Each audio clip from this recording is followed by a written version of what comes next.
감동 가운데 전하게 하옵소서. 예수님의 이름으로 기도드렸습니다. 아멘.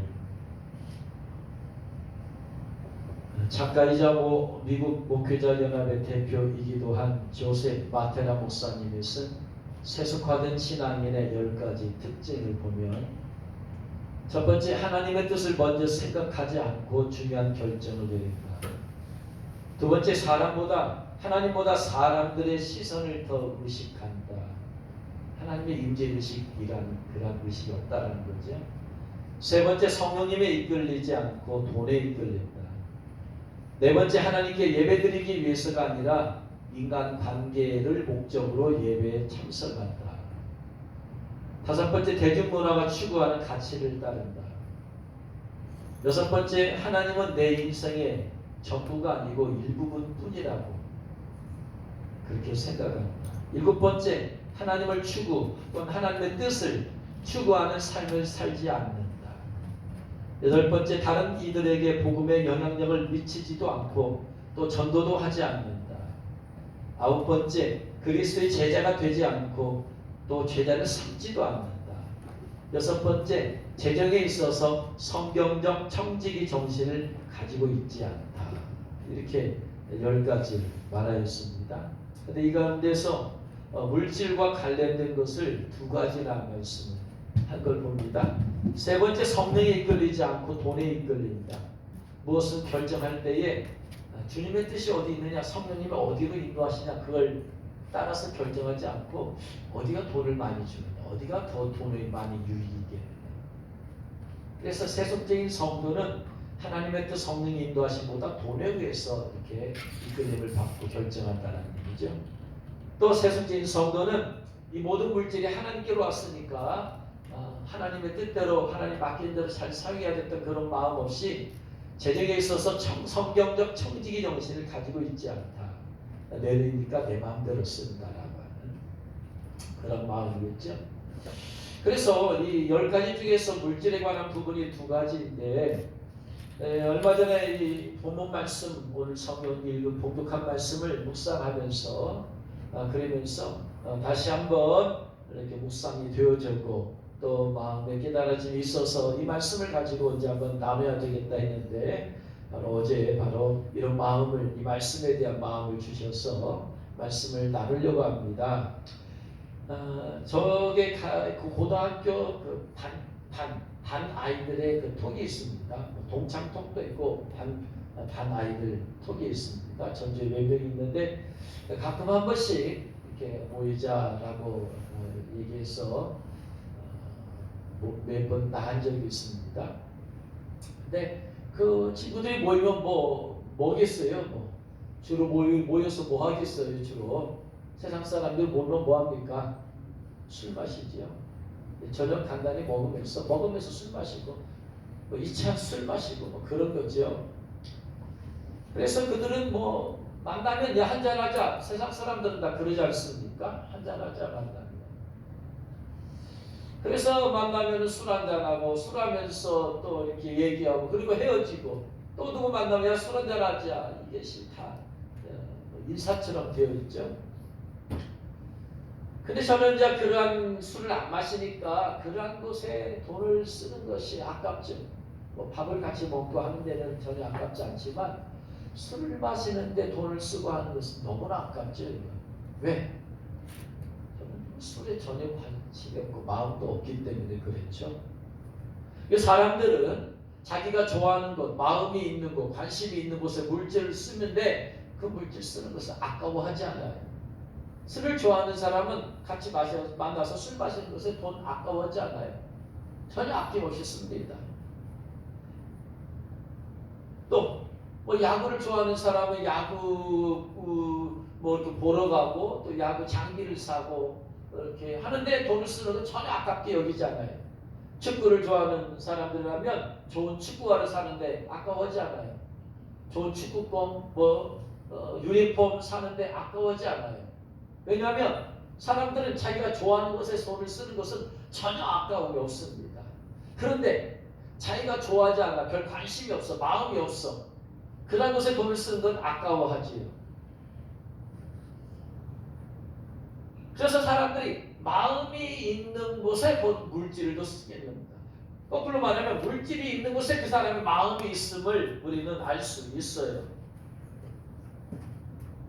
사람 관계도 마찬가지입니다. 내가 좋아하고 사랑하는 사람이 있으면 그 사람에서 돈 쓰는 거 아깝지 않습니다.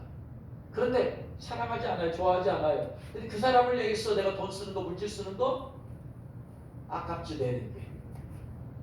사랑이 하는 곳에는 돈을 무작정 아까웠지 않고 쓰지만 사랑이 없는 곳에는 아까워하게 되어 있습니다. 왜? 사랑은 그 마음이 있는 것이 바로 사랑이 있기 때문에 그런 것이죠. 마찬가지입니다, 여러분. 주님께 마음이 있는 사람, 주님을 사랑하는 사람, 그런 사람은 주님께 드리는 물질이 전혀 아깝지 않습니다. 오히려 기쁨이죠. 내가 사랑 주님께 내가 물질을 드릴 수 있다는 게 감사의 기쁨이에요. 근데 주님에 대한 사랑이 없습니다. 나를 구원해 주신 주님에 대한 감사가 없어요. 그런 주님께 헌금을 드리고 예물을 드린다는 것은 아깝지. 주님께 마음이 있으면 마음을 담아서 드리는 건 기쁨이죠. 사랑하는 사람에게 선물을 주는 건 기쁨이듯이. 그러나 사랑하지 않는 사람에게는 마음을 담은 선물을 줄 필요가 없죠. 그냥 구색만 가질 뿐이에요. 안 줄 수 없으니까 형식적으로 줄 뿐이죠. 마찬가지입니다. 주님께 마음이 있는 사람은, 성도는 마음을 들여서 주님께 예물을 드리지만 주님께 마음이 없어요. 그런 사람은 주님께 드리는 것이 아깝죠. 또 드리긴 드리더라도 어쩔 수 없이 형식적으로 드리지 그것을 감사가 기쁨으로 드리지 않습니다. 그래서 오늘 말씀에서 예수님께서 내 보물은 것은 물질이죠. 이 물질이 있는 곳에 네 마음도 있는 것이다. 어디다가 물질을 들였느냐, 어디다가 물질을 썼느냐 이걸 보면 그곳에 바로 네 마음이 있다. 반대로 네 마음이 있는 곳에 그 물질을 보물을 쓰게 되어 있다라는 이야기죠. 사도행전 10장 1절 이하에 보면 가이사랴 고넬료라고 하는 백부장 이야기가 나오죠. 백부장은 이방인입니다. 그 이스라엘 다스리고 통치하는 그런 군대의 오늘날로 말하면 중대장이에요. 근데 이 사람이 백성을 많이 구제했다고 그랬어요. 자기하고 동족도 아니에요. 자기는 지배자로 왔어요. 근데 백성을 많이 구제했다. 전혀 다른 삶을 살고 있죠. 어떤 사람도 백성을 자기 속국인 이스라엘 사람들을 구제한 사람이 없었는데 이 고넬료라는 사람은 구제했다. 왜 그랬을까요? 마음이 있으니까 그런 거예요. 로마의 압제하에서 고통당하고 힘들게 사는 저들을 보면서 그의 마음속에 마음이 있었습니다. 그래서 그들을 구제하는 거예요. 그 마음이 어디서부터 왔겠습니까? 그가 하나님을 경외했다. 하나님을 마음에 모시고 하나님을 말씀대로 순종하고 마음으로 예배하고 경외하는 그 마음을 품었더니 하나님께서 바로 그 백성들에 대한 긍휼히 여기는, 하나님이 긍휼히 여기는 마음을 주신 겁니다. 그래서 그가 쓰는 물질을 보니까 백성에게 구제를 그냥 한 것도 아니고 많이 했다고 했어요. 여러분 백부장 중대장이 월급이 많으면 얼마나 많겠습니까? 여러분 부자도 아니잖아요. 근데 많이 구제했다라는 걸 볼 때에 그가 힘껏 했음을 알 수 있어. 힘껏 했다. 하나님께서 그것을 보시고 하나님께서 그에게 은혜를 베푸셔서 베드로를 초청해서 말씀 듣게 하고 그의 가정을 구원받게 한 것 아니겠습니까? 마찬가지입니다. 성도들이 천국에 소망이 있고 천국에 마음이 있어요. 그렇다면 그 성도는 천국에다가 물질을 많이 쌓아둘 것입니다. 내가 천국에 갔을 때에 주님께로부터 칭찬받고 주님께로부터 상급을 받기 위해서 천국에 소망을 가진 성도들은 천국에다 쌓아둘 거예요. 근데 천국에 소망이 없는 사람은 천국에다가 물질을 쌓아두지 않을 겁니다. 오히려 이 세상에 소망을 둔 사람은 이 세상에서 내가 가진 돈을 어떻게 하면 더 물릴까, 더 불릴까, 어디가 더 이익을 더 많이 주나, 어떻게 하면 더 불릴 수 있을까. 물론 그 자체가 나쁜 것은 아니지만 문제는 뭐냐면요, 천국에 대한 소망이 내가 정말로 있느냐 없느냐, 예수님 믿는 성도들이 천국에 대한 소망이 있느냐 없느냐, 이게 대단히 중요한 거 아니겠습니까? 왜냐하면 내가 드린 모든 물질이 다 천국에서 내가 살 집을 내가 드린 물질이 살 집을 짓는데, 넓히는데, 꾸미는데 다 들어가거든요. 다른 사람 헌금한 것이 내가 살 집을 땅을 넓히고 집을 짓고 또 꾸미는데 들어가지 않잖아요. 내가 드린 물질이 바로 내가 천국에 살 집을. 그래서 사람들이 저축하는 이유가 미래의 더 나은 삶을 위해서 준비하는 거 아니겠습니까? 마찬가지로 천국을 준비하는 성도는 내가 천국에 가서 살 집을 위해서 준비하는 거죠. 그래서 내가 물질 드림을 주어 내가 천국의 소망을 두고 나중에 주님께로부터 칭찬을 받고 상급을 받겠다는 이 소망 가운데 하나님께 물질을 드리는 것이죠. 그래서 그 성도가 천국이라는 소망이 있느냐 없느냐를 보려면 뭐냐면요, 바로 천국에다 예물을 쌓아두느냐 안 쌓아두느냐, 이걸 보면 알 수 있겠죠. 이스라엘 백성들의 말라기서에 보면은 하나님께로부터 마음이 있느냐 떠났느냐, 하나님께 소망을 두느냐 안 두느냐는 알 수 있는 것은 뭐냐면 하나님께서 그들이 예물이라고 말씀하고 계세요. 너희가 드린 예물을 보니까 너희가 입술로는 나를 존경하나 마음은 내게서 떠났다. 입술로는 하나님을 존경하더라 마음은 떠났다는 거예요. 왜? 마음이 있는 곳에 물질이 있기 때문에. 그래서 말라기 1장 7절 8절에 너희가 더러운 떡을 나의 제단에 드리고도 말하기를 우리가 어떻게 주를 더럽게 하였나이까 하는도다. 이는 너희가 여호와의 식탁은 경멸히 여길 것이라 말하기 때문이라. 만군의 여호와 이르노라. 너희가 눈먼 희생 제물을 바친 것이 어찌 악하지 아니하며 저는 것 병든 것 드리는 것이 어찌 악하지 아니하냐. 이제 그것을 너희 총독에게 드려보라. 그가 너를 기뻐하겠으며 너를 받아주겠느냐. 하나님께 드리는 것 눈먼 것 안 드릴 수가 없어요. 그러라고 했으니까 안 드릴 수는 없어. 근데 마음은 없어. 마음이 떠나갔어. 하나님께로부터 우상이가 있어요. 하나님께로부터 세상이가 있어요. 하나님 백성으로서 안 드릴 수는 없어. 율법대로 드리긴 드려야 돼. 그런데 마음이 있으면 가장 좋은 걸 귀한 걸 드릴 텐데 안 드릴 수는 없어. 드리긴 드려야 돼. 그러니까 어떻게 됩니까? 눈먼 것, 또 병든 것, 또 저는 것, 이런 것을 드리더라 이 말이에요. 이런 얘기가 있습니다. 탈무드에 어떤 사람이 하나님께 기도했습니다. 소가 이제 임신을 하게 되었어요. 근데 보니까 2마리가 임신을 했어요. 쌍둥이를. 그래가지고 이 위기입니다. 이거 한 마리씩 낳아야 되는데 2마리 같이. 그래서 하나님께 기도합니다. 하나님 이 2마리 다 살게 해주시고 어머니서도 살게 해주세요. 그러고 나면 새끼 중에 1마리를 하나님께 드리겠습니다. 하나님께 드리겠습니다. 막 기도했어요.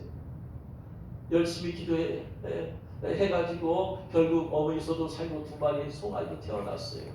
그런데 그 중에 1마리가 조금 있다 병들더니 송아지가 죽었어요. 그래야 이렇게 기도합니다. 하나님께 드리려고 했는데 그 송아지가 죽어버렸습니다. 정말로 이 사람이 하나님께 드릴 것을 했으면 미리 정했을 거예요. 그러나 그가 위급해서 기도했을 뿐 그는 하나님께 마음이 없었어요. 근데 둘 중에 1마리를 드리긴 드려야 돼. 그런데 그 1마리가 죽었어. 그러니까 하나님께 드리려고 했던 그 송아지가 죽어버렸습니다. 그러니까 못 드리겠다는 것이죠. 마음은 없어요 하나님께. 근데 드리긴 드려야 돼. 이 형식적인. 이스라엘 백성들이 하나님께 마음은 떠났어요. 그러나 드리긴 드려야 돼. 안 드릴 수가 없어. 그러니까 그런 눈먼 희생제물을 하나님께 드리더라. 여러분 내 자신은 어떤가 한번 돌아봐야 되겠습니까? 돌아봐야 되겠습니다. 나는 주님께 드리는 물질이 아까운가 아깝지 않은가? 아까우면 주님을 향한 사랑이 없는 겁니다. 식어진 겁니다. 주님으로부터 마음이 떠나간 거예요. 주님께 드리는 것이 기쁘고 즐거우면 주님을 사랑하고 있는 겁니다. 주님에 대한 사랑과 믿음이 있는 것입니다. 내가 천국을 소망하고 있으면 반드시 천국의 물질을 쌓아둘 것입니다. 그런데 천국에 대한 소망이 없으면 천국에 대한 물질을 드리지 않게 될 것이고 물질을 드리지 않는 것은 곧바로 천국에 대한 소망이 없다라는 거예요. 이게 같이 맞물려 있어요. 그래서 예수님께서는 이 물질이 있는 곳에 네 마음이 있다. 물질이 있는 곳에 네 신앙도 있다. 물질이 있는 곳에 너의 믿음도 있는 것이다. 너의 소망도 있는 것이다 라고 이렇게 말을 하고 있는 겁니다. 그래서 물질관과 우리의 신앙생활은 밀접한 겁니다. 밀접해요. 자, 지난번에 말씀을 듣다시피 가까운 지구 목사님이 이제 온라인 예배를 드린다고 했잖아요. 저희 한 권사님은 목사님이 정부의 말을 잘 들어야 되는데 그냥 온라인 예배 드리라면 그냥 완전히 다 100% 온라인 예배를 드리지 어떻게 그냥 한 명이나 더 나오게 만들고 그 숫자 퍼센트 채워서 어떻게 나오게 만드느냐. 그래서 비난하면서 이 성도 저 성도에게 비난을 한단 말이에요. 그것이 이제 돌고 돌아와서 들어와요. 그래서 이제 그러면서 안 나오죠. 나는 온라인 예배 드리겠습니다. 전부 시치겠다. 그래서 처음에는 온라인 예배 드리면서 11조도 드리고 하더니 몇 개월 지나더니 11조도 먹고 다 끊어져. 온라인 예배 드리는데 여러분 온라인 예배 드리는지 안 드리는지 알 수가 없죠. 여러분. 유튜브에 몇 명 드렸다라고만 나오지 몇 명 누구누구 드렸다는 건 안 나와요. 과연 그분이 들었는지 안 들었는지 알 수가 없죠. 줌을 통해서 드리면 좋은 것이 누가 드렸다는 게 정확하게 알게 되어지죠. 이르삼 선교사님하고 얼마 전에 만나서 식사하면서 하는데 중국의 성도들하고 1년 이상 지금 예배를 못 드렸잖아요. 나온 지가 1년 이상 됐잖아요. 그래서 목사님이 장로님께서 이렇게 성도들 예배하고 이렇게 하라고 장로님이 1년 동안 예배를 드렸대. 근데 1년이 끝나고 나서 목사님 저는 도저히 안 되겠습니다. 도저히 제 능력 안 됩니다. 목사님께서 해주세요. 나는 할 줄 모릅니다. 줌으로 해주세요. 줌으로 하면 됩니다. 난 줌 몰라요. 난 기기 전혀 몰라요. 기사나 그런 얘기를 해가지고 그래서 자기는 이런 온라인 예배 이거 싫어한다는 얘기예요. 유튜브로 드린다 뭐 하면은 그 사람이 도대체 이것이 대면으로 해야 되는데 그 사람이 화장실 가면서 이거 듣고 있는지 어쩐지 누가 아냐 아무도 모른다. 나 그래서 싫다 그래서 나 줌으로 드리면 됩니다. 나 그런 기계를 전혀 모르고 나는 그런 것도 뭐 애플도 모르고 어플도 모르고 나는 아무것도 몰란다. 알았다. 그럼 내가 도와주겠다. 해가지고 겨우 그 시골집에 계시는데 금요일날 가서 50인치 TV에다가 케이블 연결해가지고 줌 어플 깔고 줌 또 호스트가 돼야 되니까 가입시켜서 그래서 몇 번 연습하고 그리고 나서 이제 할 수 있도록 해드리겠어요. 그러니까 지금 이 줌으로 보니까 줌은 예배는 대면으로 해야 되잖아요. 스마트폰 통해서 줌으로 하면은 또 예배 자세가 달라질 거 아니에요. 유튜브로 하면은 그냥 누워서도 들을 수 있고 그 자세는 어떻게 되는지 누가 알아요. 그러나 줌에는 다 화면이 뜨기 때문에 옷차림도 이제 좀 가지런 해야 되겠고 반듯하게 앉아서 예배 드려도 하지 않겠어요. 그래가지고 대면을 드리잖아요. 그렇게 하면서 이제 1년 동안 많이 했었죠. 그 교회가 중국이 지금 교회를 아예 그냥 말살하려고 그러는데 그렇게 해서 이제 줌으로 이제 한국에서 줌으로 이제 예배받아 인도 이렇게 할 수 있게 되었단 말이에요. 이런 상황 가운데서 주님을 향한 마음이 없으면 사실 떠나갈 수밖에 없어요. 서로 대면해서 서로 얼굴을 보고 예배하고 그랬을 때 믿음도 이렇게 활발 전이가 타오르는데 사실은 1년 동안이나 성도들하고 멀리 떨어져 있으니 이거 어떻게 하겠어요? 교회에서 예배 자체를 못 드리게 하는데 그래서 이 사람이 멀어지면 마음도 멀어지게 되어 있어요. 성도 간에 멀어지면 마음도 주님을 향한 마음도 멀어지게 되어 있지 않겠습니까? 그러니까 그 권사님 말이에요. 나는 집에서 온라인 예배 드리겠다고 하지만 같이 모여서 예배하는 것하고 다르죠. 결국 마음이 멀어지는 거예요. 마음이 멀어지면 주님께로 떠나가요. 이미 주님께서 이 온라인 예배 이것을 위해서 어쩔 수 없이 드려야 될 상황 아닙니까? 그렇지만 많은 성도들이 믿음에서 떠나고 식어졌고 그렇게 됐다고 주님께서 말씀하시니까 그러면 결국은 마음이 주님께로부터 멀어지면 하늘에 쌓아두는 물질을 쌓아두는 신앙도 멀어질 것이고 식어질 것이고 그렇게 되지 않겠습니까? 우리는 반드시 주님께서 오심을 믿고 준비하면서 천국에 대해서 소망하는 삶을 살아야 될 줄로 믿습니다. 천국을 소망하는 삶을 알 비결이 뭐냐면 바로 오늘 본문 말씀에서 예수님께서는 물질 어디다 쌓아두느냐 이거 보면 알 수 있다는 거예요. 저와 여러분이 과연 천국에 있어야 소망이 얼마나 있는지는 내가 지금 물질 쌓아둘 때 내가 지금 천국을 소망하는 마음으로 쌓아두느냐, 아니면 어쩔 수 없이 형식적으로 드리느냐, 아니면 식어지고 있느냐, 우리가 점검을 해봐야 될 줄로 믿습니다. 그래서 물질에 관한 몇 가지 오늘 간단하게 세 가지 말씀을 드립니다. 첫 번째, 물질을 보물을 하늘에 쌓아두라고 하고 있습니다. 하늘에 쌓아두라. 19절 20절 보물을 땅에 쌓아두지 말라. 거기는 종과 동독이 해하며 도둑이 구멍을 뚫고 도둑질한다. 너희를 위하여 보물을 하늘에 쌓아두라. 보물을 하늘에 쌓아두는데 누구를 위해서? 누구를 위해서? 너희를 위하여. 하나님을 위해서 쌓아두는 게 아니에요, 여러분. 물질 드리는 거 하나님을 위해서 드리는 거 아닙니다, 여러분. 하나님은 모든 거 다 가졌어요. 근데 뭐가 하나님이 모자라서 여러분 헌금을 받아요? 너희를 위해서 보물을 쌓아두는 거예요. 우리 자신을 위해서 보물을 쌓아두는 거예요. 헌금은 나를 위해서 하는 거야. 다른 사람 위해서 하는 게 아니라. 우리가 하나님께 드린 하나님께 드린다는 모든 헌금은 100% 하나님께서 전부 다 우리를 위해서 돌리시는 거예요. 하나님께 드렸다고 하지만 하나님께서는 받으셔서 다 너희를 위해서, 너희를 위해서. 여러분이 드린 헌금은 다 여러분을 위해서 쌓아두는 거야. 언제 찾아야 그것을 천국에 가면 다 찾게 되어 있어요. 세상 사람들이 저축하는 것은 누구를 위해서 저축하는 거예요? 자기 자신을 위해서 저축하는 거야. 혹은 자녀들을 위해서 살 수도 있겠죠. 남들을 위해서 하는 사람은 없어요. 그래서 하나님께 드린 모든 물질은 하나님, 주님이 너희를 위해서 쌓아둬라. 하나님은 가난뱅이가 아닙니다. 주님은 거지가 아니에요.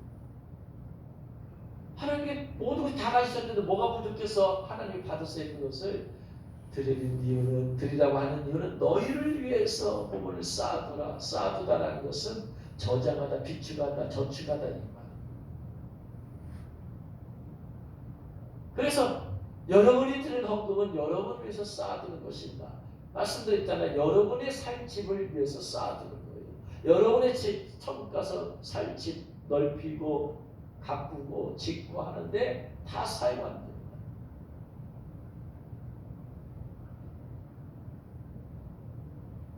그래서 여러분, 이 세상에서 부자 되는 사람이 있고요, 하늘에서 부자인 사람이 있어요.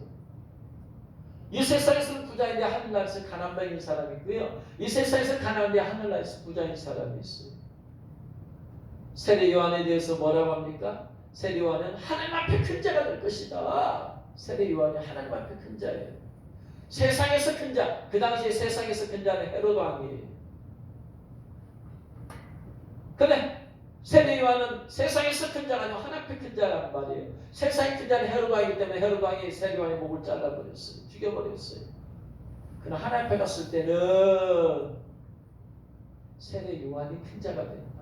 그래서 우리가 참된 성도는 이 세상에서 큰 자 되려고 하지 않냐고, 어디에서? 하늘에서 큰 자가 되려고 한다.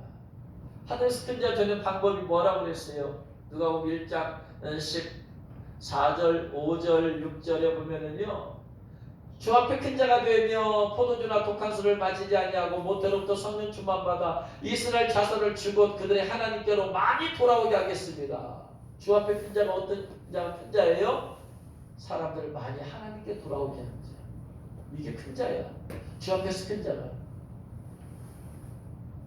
그러니까 이 땅에서 부지런히 전도하고 선교하고 부지런히 전도하고 선교하고 부지런히 전도하고 선교를 위해서 시간과 물질을 드리고 삶을 드리고 이 사람이 제일 큰 자가 되는 거예요. 전국에서. 할렐루야. 바로 여러분이 바로 그런 큰 자가 되시기를 주의 이름으로 축원합니다. 마찬가지로 하나님 앞에서 부유한 자가 되라 이 말이에요. 세상에서 부유한 자. 우리나라의 가장 큰 부자가 누구일까요? 아마 돌아가셨지만 삼성의 이건희 회장이 제일 큰 부자였을 거예요. 우리나라 1위에 좋았더니 한 2조 한 7천억 정도 일단 가졌다는데 세상에 우리나라 가장 큰 부자예요. 그러나 그건 하나님 앞에서 하나도 큰 자가 아니야. 부자도 아니야. 그분이 돌아가실 때 한 푼도 가져가지 못하는 거예요.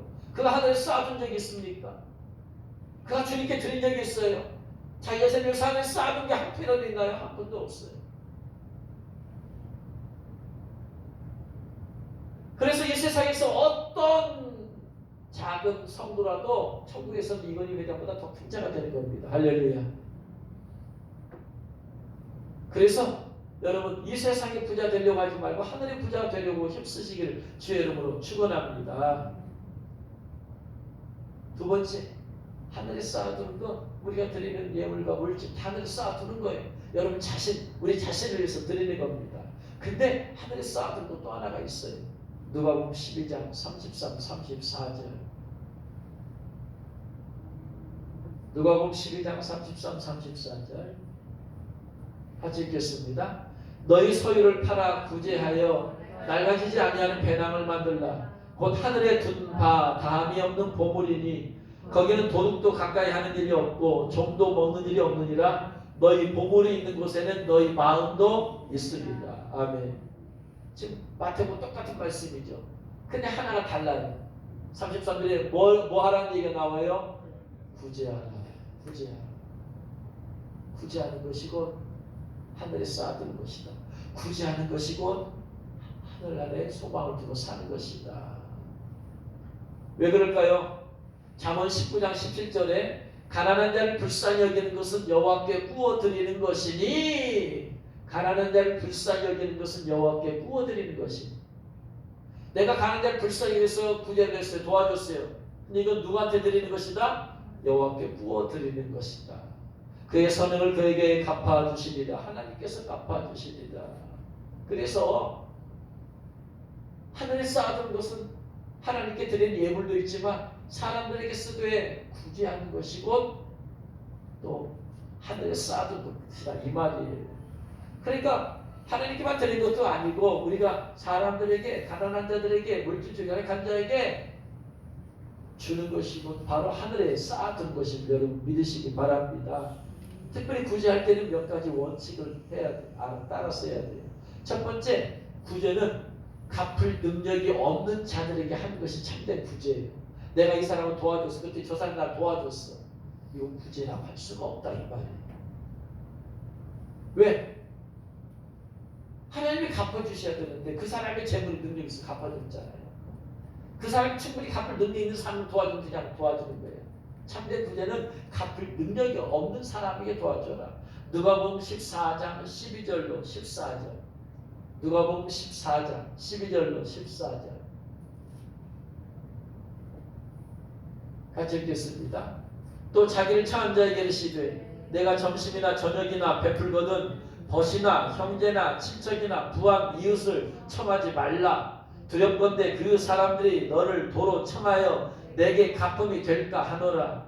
잔치를 베풀거든 차라리 가난한 자들과 몸 불편한 자들과 저는 자들과 맹인들을 청하라. 그리하면 그들이 갚을 것이 없으므로 내게 복이 되리니 이는 의인들의 부활 시에 내가 갚음을 받겠음이라 하시더라. 아멘. 그러면 형제나 친구들에게 부한 이웃에게 밥 안 사줘도 됩니까? 아니요. 밥 사주고 하는 것은 친구랑 교제를 위해서 밥 먹고 하는 거예요. 이건 구제가 아니다 이 말이에요. 누구만가 가서 밥 먹었어요. 내가 밥 사줬어요. 그 사람이 또 나중에 다 사주겠죠? 이건 그냥 친밀한 교제를 위한 것이지 구제라고 할 수가 없다. 참된 구제는 뭐냐? 가난한들, 몸 불편한들, 저는 자들, 맹인들 그들이 갚을 것이 없으므로 갚을 능력이 없어. 내가 일방적으로 죽어서 끝내는 거야. 이것이 참된 구제다. 두 번째, 마태복음 6장 1절부터 4절입니다. 두 번째 구제 원칙입니다. 마태복음 6장 1절로 4절 교독합니다. 사람에게 보이려고 그들 앞에서 너희 의를 행하지 않도록 주의하라. 그리하지 아니하면 하늘에 계신 너희 아버지께 상을 받지 못하느니라.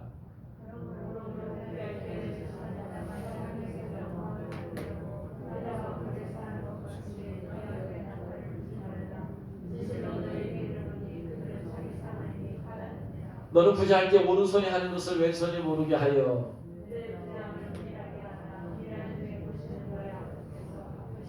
아멘.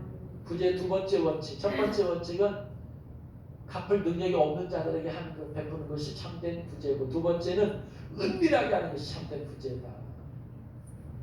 사람들한테 나팔 불지 마라 이 말이에요. 나팔 부는 순간에 사람들 칭찬하고 알아주고 그러면 상급 다 받았다. 그래서 오른손이 하는 것을 왼손이 모르게 하라. 그래서 참된 기독교의 구제가 세상 사람들에게 많이 알려지지 않은 이유 중에 하나는 뭐냐면, 많은 사람들이 이 말씀에 따라서 은밀하게 구제하기 때문에 세상 사람들이 볼 때는 기독교가 구제를 하는 것처럼 보일 수 있어요. 그러나 참된 성도는 이 말씀에 따라서 오른손이 하는 걸 왼손이 모르게 하고 있거든요. 그러니까 누가 했는지를 몰라. 그래서 두 번째 구제의 방법은 뭐냐면 은밀하게 하라. 오른손이 하는 것을 왼손이 모르게 하라. 그리하면 하나님께서 갚아주신다. 세 번째 마지막은요, 따라합니다. 구제한 것은 잊어버려라. 구제한 것은 잊어버려라. 이 세상에 움직이는 가장 큰 힘이 돈이죠. 물질도 연약해서 내가 누구의 도움을 받으면 위축되고 그 사람이 갑이 되고 내가 을이 되는 거예요. 내가 누군가를 도와주면 내가 원튼 원치 않든 갑이 되는 거예요. 그렇죠?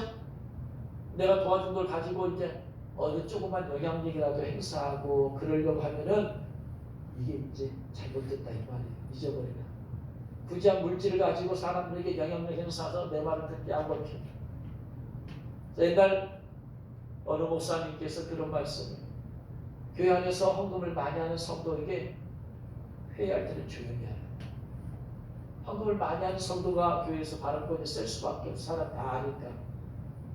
그러면 그것 때문에 네가 말하는 것이 다 그렇게 갈 수밖에 없지 않느냐? 조용히 하라. 그래서 당신 내 교회에 헌금을 제일 많이 하는 성도들에게 회의할 때는 조용히 하라. 다른 사람으로 하여금 말하게 하라.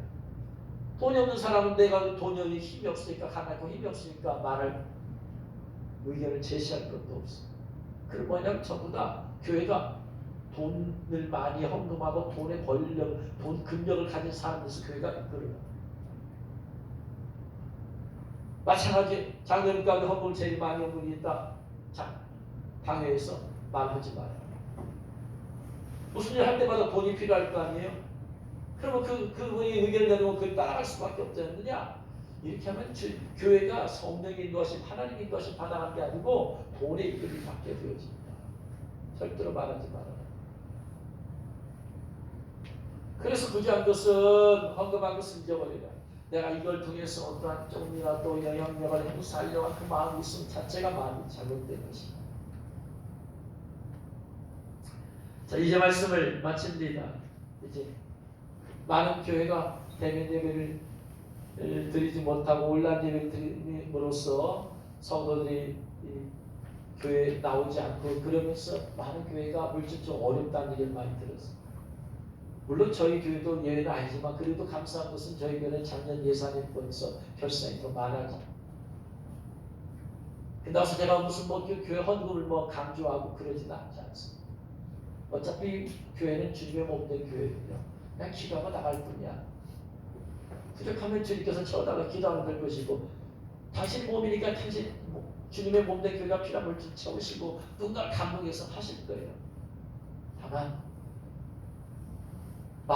몸이 멀어지면 마음이 멀어지고, 마음이 멀어지면 결국 신앙도 멀어지게 될 수밖에 없지 않느냐.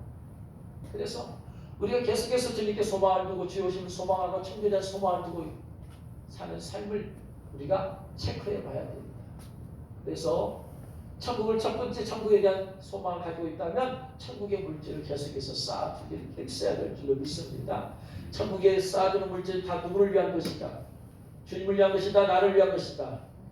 나를 위한 것이다. 나를 위한 거. 주님께 드렸어. 그러나 나를 위한 거예요. 주님을 위해서 드렸어. 주님의 사업에 쓰라고 했어. 그러나 결국은 나를 위한 것이 결국은. 그러므로 하나님께, 주님께 향한 내 마음이 있느냐 없느냐 점검하는 것은, 내가 주님께 물질을 줄 때 아깝냐 아깝지 않느냐, 인색하냐 후하느냐, 이걸 통해서 우리의 신앙을 체크하자 이 말이에요. 신앙이라는 것 자체는 추상적인 거야. 그냥 구체적인 걸 통해서 우리가 체크해 봐야 돼. 내가 예배하는 건 마음이 어떠냐. 이걸 통해서 내 신앙을 체크해 보는 거예요. 신앙은 영적인 거라서 뿌리적인 거야.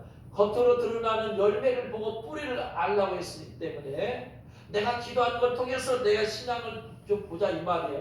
내가 헌금하는 생활을 통해서 내 신앙의 뿌리를 좀 점검해 보자 이 말이야. 내 신앙의 뿌리가 지금 중요한 마음이 뜨거운가 식어졌는가 멀어졌는가 이걸 보자 이 말이에요. 그래서 우리가 물질 관계를 점검해 보는 것이지 이 물질 관계가 100% 절대적인 것만은 아니에요. 그러나 우리의 신앙을 체크하고 점검해 보게 하는 데는 이게 아주 좋은 방법이다 이 말이에요.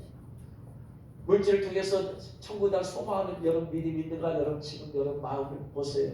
내가 천국을 소망하고 있는가? 그렇다면 그 천국을 소망하는 거 내가 살 집 아닙니까? 천국을 살 집을 향해서 천국을 소망을 해서 물질을 드리는 것이 아깝지 않을 거예요. 인색하게 하지 않을 거예요. 그리고 여러분 자신을 위해서 우리 각자 자신을 위해서 한다면 더욱더 드리기 힘써야 될 것입니다. 왜? 누구를 위해서? 내 자신을 위해서 쓰는 것이기 때문에. 두 번째, 하나님께 드리는 것만이 다 하늘에 쌓아둔 것이 아니다. 사람들에게 베푸는 구제도 하늘에 쌓아둔 것과 똑같다. 그래서 우리는 가난한 자들, 마음이 힘들고 어려운 사람이 얼마나 많이 있습니까 지금? 코로나 때문에 많은 사람이 어려워요. 그럴 때 우리가 그런 사람들 돌아보면서 조금씩 돕고 구제하는 것, 그것이 바로 또 하늘에 쌓아두는 것인 줄로 여러분 믿으시기 바랍니다. 그들에게 쌓아둘 때에 갚을 능력이 없는 자들에게 베풀어줘야 되고 은밀하게 베풀어줘야 되고 그리고 베풀어주면서 끝나거든요. 이런 자세로 우리가 구제할 때에 천국에서 주님께로부터 큰 칭찬과 상급이 있을 줄로 믿습니다. 오라운기는 하늘에 소망을 두고 하늘에 쌓아두고 또 구제를 하면서 주 앞에 서는 날 큰 칭찬을 받는 여러분 되시길 주의 이름으로 축원합니다. 기도하겠습니다. 말씀 드린 것 생각하면서 나의 지금 물질관과 또한 신앙관을 뒤돌아봅니다. 내가 천국에 대한 소망을 갖고 있는가? 천국에 대한 소망을 가지고 물질을 드리는가? 천국에 대한 소망을 가지고 구제를 하는가? 뒤돌아보면서 하나님 청지기로서요. 주님께 청지기 물질에 관한 청지기로서요. 이 관리를 잘해서 천국에서 주 앞에 서는 날 큰 칭찬받을 수 있는 내가 될 수 있도록 기도하겠습니다. 주여 주여 주여 사랑하는 하나님 예수님 아버지가 열어주세요. 아버지 믿으시기가 아버지가 열어주세요. 예수님과 만나는 예수님과 아버지 믿으시기가 아버지가 열어주세요. 예수님과 만나는 예수님과 아버지 믿으시기가 아버지가 열어주세요.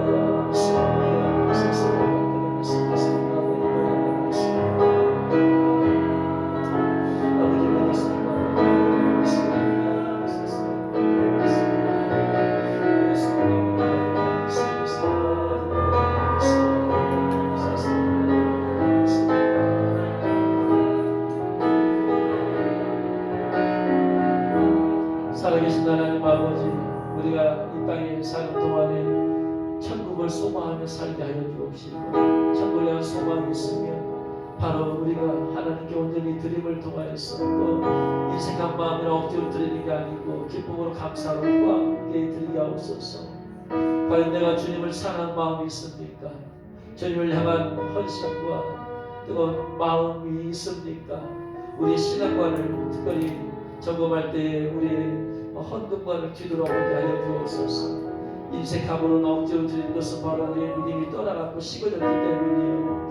또한 천국에 대한 소망이 없기 때문이 그것을 보면서 천국에 대한 소망을 품고 주님께 드리는 모든 것들이 바로 또한 결국 나를 위해서 드린 것임을 깨닫게 하여 주옵시고 이 땅에 사는 동안에 물질적으로 가난하고 연약한 자를 돕는 것이고 또 하늘의 천국에 쌓아두는 것임을 알게 하옵시고 하나님 은밀하게 또한 갚을 능력이 없는 자들에게 또한 베풀어주고 잊어버리는 그러한 신앙을 통하여서 나중에 주 앞에 큰 칭찬과 상을 받는 성도들 되어지게 하옵소서.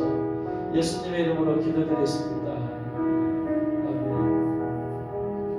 우리 모두 일어서서 봉헌 찬송